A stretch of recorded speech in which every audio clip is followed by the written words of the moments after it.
بسم الله الرحمن الرحیم. به نام خدا. سلام و عرض ادب داریم خدمت کسایی که ویدیو ما را تماشا میکنن. سلام خاص تقدیمتان. دوستای عزیز، ما دکتر حسن فجر، متخصص ارتوپدی شفاخانه حسن منصور، میخواهیم در مورد زانو دردی به خصوص کسایی که ساییدگی زانو دارن امروز برای شما معلومات بدیم. خدا کنه که معلومات ما برای شما مفید واقع شوند. اولا ما چطور بفهمیم که ما به ساییدگی زانو دچار هستیم؟ دوستای عزیز، اول کسایی که به ساییدگی زانو دچار میشن خانم ها یا مردها عموما بعد از سن 40 45 الی 50 سال عمر می داشته باشن.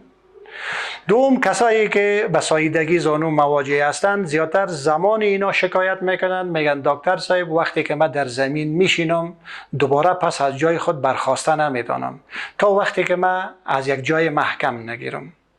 سوم دیگه میگه دکتر صاحب من وقتی که در زینه و بلندی بالا میشم نمیتونم با آسانی زانویم خل میزنه. بعض مریضا قسم شکایت میکنن، میگن در پایان شدن من بسیار اذیت میشم. بعض مریضا قسم شکایت میکنن، میگن من وقتی که در جای در زینه بلند میشم بسیار زانویم خل میزنه و درد میکنه.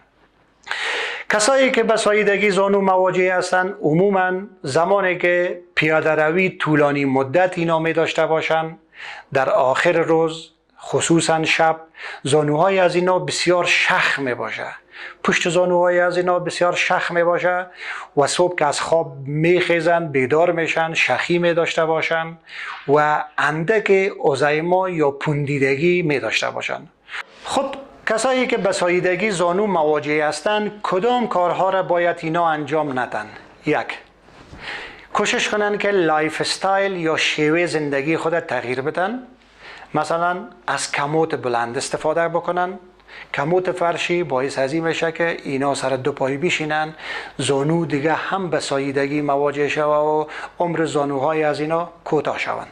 دو، کوشش کنن که سر چوکی بشینن، یا سر تخت یا سر چوکی بشینه. به این دلیل وقتی که ما سر چوکی یا جای بلند میشینیم از جای خود دوباره استارت میشیم، یعنی 20% الی 30% وزن بدن ما سر زانوهای ما میره.